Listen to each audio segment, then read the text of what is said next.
ఆంధ్రప్రదేశ్ ఉచిత బస్సు పథకం 2025 shocking update. రాష్ట్ర ప్రభుత్వం ఈరోజు ఈ ఉచిత బస్సు పథకం 2025కు సంబంధించి కొత్త గైడ్లైన్స్ని జారీ చేసింది. ఈ కొత్త గైడ్లైన్స్ అనేవి ఈ ఆంధ్రప్రదేశ్ మహిళలు చాలా డిసప్పాయింట్ గురవుతున్నారు.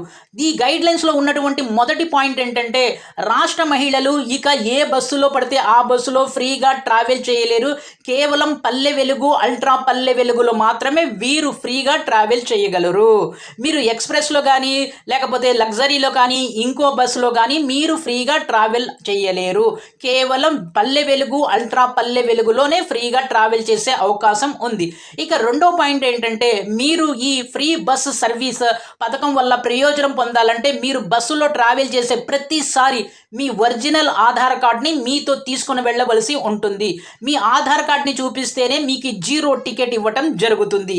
ఇది రెండో పాయింట్. ఇక మూడో పాయింట్ ఏంటంటే, చాలా బిగ్ డిసప్పాయింటెడ్ పాయింట్ ఏంటంటే, మీరు ఈ ఫ్రీ బస్సు పథకం 2025లో విత్ ఇన్ ద డిస్ట్రిక్ట్లో మాత్రమే మీరు ఫ్రీగా ట్రావెల్ చేయగలరు. అంటే మీరు ఉంటున్నటువంటి జిల్లాలో మాత్రమే మీకు ఫ్రీ. మీ జిల్లా బయటకి ట్రావెల్ చేస్తే అప్పుడు మీరు ఛార్జ్ తీసుకోవాల్సి ఉంటుంది. అంటే మీరు ఏ జిల్లాకి చెందిన వాళ్ళైతే ఆ జిల్లా వరకు మాత్రమే మీకు ఫ్రీ.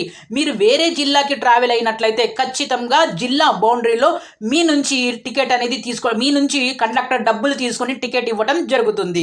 ఈ మూడు కూడా రాష్ట్ర మహిళలకు చాలా డిసప్పాయింట్ కలిగించేటటువంటి లేటెస్ట్ అప్డేట్స్. ఈ లేటెస్ట్ అప్డేట్స్ ప్రకారమే ఆంధ్రప్రదేశ్లో రాబోతున్నటువంటి 15 అంటే ఆగస్టు 15 నుంచి ఈ ఫ్రీ బస్సు పథకం, ఉచిత బస్సు పథకం 2025 అనేది ప్రారంభం కాబోతుంది. ఇది అప్డేట్. ఈ వీడియోని లైక్ చేయండి, షేర్ చేయండి, సబ్స్క్రైబ్ చేసుకొని ప్రక్కనే ఉన్న బెల్ ఐకాన్ని ప్రెస్ చేస్తాం మర్చిపోవద్దు. Thank you.